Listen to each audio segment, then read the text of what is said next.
பொதுவாகவே டீச்சரை யாருக்கு தான் பிடிக்காது? பல்வேறு ஆண்களின் முதல் க்ரஷ் வந்து பெரும்பாலும் டீச்சராக தான் இருக்க முடியும். ஸ்கூல்லேருந்தும் சரி, காலேஜும் சரி, எப்போவுமே. எனக்கு வந்து இவாஞ்சலின் அப்படின்ற ஒரு டீச்சர் இருந்தாங்க. பயங்கர அப்படி இருப்பாங்க. நல்லா அசின் கணக்காக வந்து அசினே கொஞ்சம் சதை போட்டால் எப்படி இருக்குன்ற அளவுக்கு இருப்பாங்க. அந்த அவ்வளோ அழகாக இருப்பாங்க. ஸோ இது அப்படிப்பட்ட ஒரு டீச்சரின் கதை தான் இது. அப்பாவி மனைவி எப்படி உடல் தேவைக்காக வந்து இன்னொருத்தர்கிட்ட அடிமையாகி அப்படின்றது தான் கதை. ரொம்ப பொறுமையாக தான் கதை நகரும். நிவேதா நம்ம கதையின் நாயகி. நிவேதா மனைவி 23 வயது, ஹரிஷ் கணவன் 27 வயது, ஹரிதா கணவனின் இரட்டை, அதாவது ட்வின்ஸ் அப்படின்னு சொல்கிற சகோதரி, அவங்களுக்கு வயசு 27, பிரேம் ஹரிதா கணவன் வயது 30, பத்மா நிவேதாவின் கலீக் வயது 38. ஸோ கெட்டி மேளம் அப்படின்னு ஐயர் சொல்லிவிட்டு மாங்கல்யம் தந்துனானே அப்படின்னு மந்திரத்தை ஓதி நிவேதாவின் கழுத்தில் தாலியை கட்டின தனதாக்கி கொண்ட ஹரிஷ், மைத்துனின் தாலியை சரி செய்து விட்டால் பின்னாடி நின்று கொண்டிருந்த ஹரிதா அவளுடைய தங்கச்சி. ஹரிஷை விட 3 நிமிடம் பின்னாடி பிறந்தால இரட்டை சகோதரி அப்படின்னு சொல்கிறாங்க. பிரேம் இங்கே வாங்கல, சீக்கிரம் வாங்க, ஃபோட்டோ எடுக்கணும் அப்படின்னு ஹரிதா வந்து பொறுமை இழந்து தனது கணவனை வந்து கத்திட்டே கூப்பிட்டு இருந்தா. குழந்தைய தூக்கிட்டு வர வேணாமா அப்படின்னு சொல்லிக்கிட்டே வந்து அவனுடைய புருஷனும் வந்து குழந்தைய தூக்கிட்டு பின்னாடியே வர, கீழே இருந்த ஃபோட்டோகிராஃபர் அப்படியே இருங்க அப்படின்னு சொல்லிட்டு மேடையில் அனைவர் எல்லாரையும் சிரிக்க வச்சு கிளிக் அப்படின்னு ஒரு ஃபோட்டோ, அதாவது ஒரு சந்தோஷமான தருணத்தை தனது கேமராவில் பதிவிட்டுட்டார். நிவேதா வயது 23, ரொம்ப பேரழகியெல்லாம் கிடையாது. கலர் கூட மாநிறத்துக்கு கொஞ்சம் அதிகம் தான். ஆனால் அவளின் கனமான பழங்கள் வந்து 34, கவர்ச்சியான வந்து அவளோட வாய்ஸ் அப்படின்றது வந்து ரொம்ப அழகாக இருக்கும். அவளின் உடல் வாகு, புடவை கட்டும் அழகு, பார்ப்பவர் எல்லாருமே வந்து அவள் பக்கம் வந்து ஒரு வாட்டியாவது பார்த்தே ஆகணும்ப்பா அப்படின்ற அளவுக்கு அவங்களுடைய கலரு சரி, அந்த டஸ்கி பியூட்டின்னு சொல்லுவாங்க இல்லையா, அந்த மாதிரியான ஒரு பர்ஃபெக்டான உடல் வாகு அப்படின்னே சொல்லலாம்.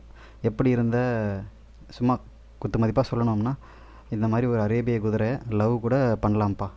இதுக்கு வந்திருந்த ஹரிஷோட ஃப்ரெண்ட்ஸ் எல்லாருமே வந்து இவனுக்கு இப்படி ஒரு குதிரையா அப்படின்னு சொல்லி எல்லாருமே வந்து வைத்தறிச்சல் படுற அளவுக்கு இவங்க வந்து அவ்வளோ கணக்கச்சிதமாக இருந்தாங்கன்னு சொல்லலாம் நிவேதா டீச்சர். குறிப்பாக ஹரிஷ் அந்த கம்பெனியில் சேர்ந்து அதே நாளில் அவங்க கூட சேர்ந்த சிவாவிற்கு இன்னும் ரொம்ப கடுப்பாக இருந்தது. ஏன்னா அவனுக்கு இன்னும் இவளோட ரொம்ப முக்கியமான ஒரு பொண்டாட்டி இல்லையா. ஸோ அதனால் ஹரிஷ் அழகில் குறைந்தவன் ஒன்றும் கிடையாது, வயது 27, அப்படி இப்படின்னு சொல்லிட்டு பெருங்குடியில் ஒரு பட்ஜெட்டான ஃப்ளாட்டு அது இதுன்னு சொல்லிட்டு ஒரு போயிட்டுருக்கு அவனுடைய வாழ்க்கை.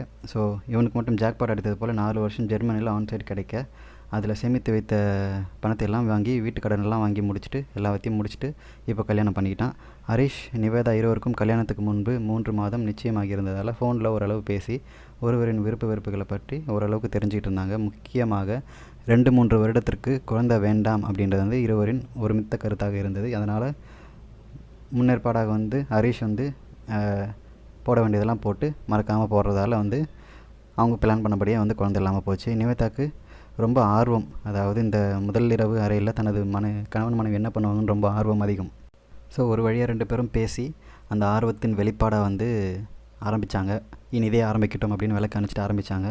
2 பேருக்கும் ஃபஸ்ட் டைம் அப்படின்றதால வந்து ரொம்பவே கஷ்டப்பட்டாங்க அப்படின்னே சொல்லலாம். கஷ்டப்பட்டு அதுக்கப்புறம் ஒரு வழியாக முடிஞ்சு எல்லாம் முடிஞ்சதுக்கப்புறம் நம்ம பைபிள் வந்து உனக்கு எப்படி இருந்துச்சு நிவேதா முதல் முறை அப்படின்றதால அவளுக்கு வந்து எந்த அளவு உடல் தேவையின் அளவு எவ்வளோ அப்படின்னு தெரியாது இல்லையா. ஸோ வந்து நல்லா இருந்துச்சு அப்படின்னு சொல்லிட்டான். இவனும் வந்து உங்களுக்கு அப்படின்னா இவனுக்கும் நல்லா இருந்துச்சு, திருப்தியாக இருந்தேன் அப்படின்னு வந்து சொல்கிறான். அடுத்த 5 நிமிஷம் வந்து பேசிகிட்டே இருக்கும்போது தூங்கிட்டான். அதை பார்த்து சிரித்துட்டே இருந்த நிவேதா அவங்களுக்கு எதுவும் தெரியல. ஸோ சிரிச்சுட்டே இருந்து இவங்களும் வந்து ஒரு ஸ்மைல் வச்சுக்கிட்டு கணவன் அவங்கள கட்டி பிடிச்சி தூங்கிட்டாங்க. அடுத்த நாள் அவர்கள் இருவரும் ஒரு வாரம் தேனிலவு பாலி போயிட்டாங்க. காலை வேலை இருவருக்கும் வந்து கை சேர்ந்து, அதாவது உணவு சேர்ந்து வச்சுட்டு அவங்களுடைய அம்மா ட்ரிப் எப்படி இருந்துச்சு அப்படிலாம் கேட்க ஆரம்பித்தாங்க. ஸோ இது அப்படியே வாழ்க்கை போயிட்டு இருந்தது. திடீர்னு ஒரு நாள் வந்து சாப்பிட்டுட்டு இருக்கும்போது வந்து நிவேதா வந்து பேச்சை ஆரம்பித்தான். ஹரிஷ் உங்ககிட்ட நான் ஒன்று சொல்லணும்.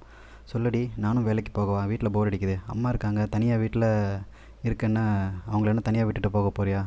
ஹரிஷ், நான் என்ன சின்ன குழந்தைய, என்னை பார்த்துக்க, பிடிச்சிருக்கு, நல்லா படிச்சிருக்கா, நல்ல வேலைக்கு போகணுன்னு ஆசைப்படுற தப்பு இல்லை அப்படின்னு சொல்லி அவங்க அம்மாவை சமாதானப்படுத்தி வேலைக்கு அனுப்புகிறாங்க. நானே வேலை தேடிக்கிறேன், அப்படி இல்லைனா வந்து நீங்கள் ஒரு ஹெல்ப் பண்ணுறதா இருந்தால் உங்கள் கம்பெனியில் ரெஃபர் பண்ணுங்கள், அப்படி இல்லைனாலும் உங்கள் ஃப்ரெண்ட்ஸோட கம்பெனியில் யாருக்காச்சும் ரெஃபர் பண்ணுங்கள், எம்எஸ்சி கம்ப்யூட்டர் சயின்ஸ் படிச்சுட்டு வந்து நான் வீட்டில் சும்மா இருக்கணுமா அப்படின்னு அவள் கேட்டால்.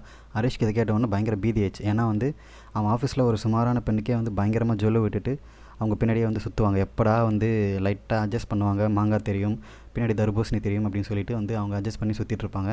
ஸோ அந்தளவுக்கு வந்து ஒரு சுமாரான பெண்ணுக்கே அந்தளவுக்குன்னா நம்மள மாதிரி நம்ம பொண்டாட்டி மாதிரி சூப்பரான ஒரு ஃபிகர்லாம் மாட்டினா என்ன பண்ணுவானுங்க அப்படின்னு யோசிக்கும் போதே வந்து அவனுக்கு உடம்பெல்லாம் வேர்த்திடுச்சு. சரி அப்படின்னு சொல்லி வைக்கிறேன் அப்படின்னு ஒரு பேச்சுக்கு வர சொல்லிவிட்டு அங்கேருந்து கிளம்பிட்டான். அப்புறம் வந்து விப்ரோ கம்பெனியில் வேலை கிடைக்கிது நம்ம நிவேதாக்கு. ஹரிஷ்க்கு வந்து பயங்கர அதிர்ச்சியாக இருந்தது.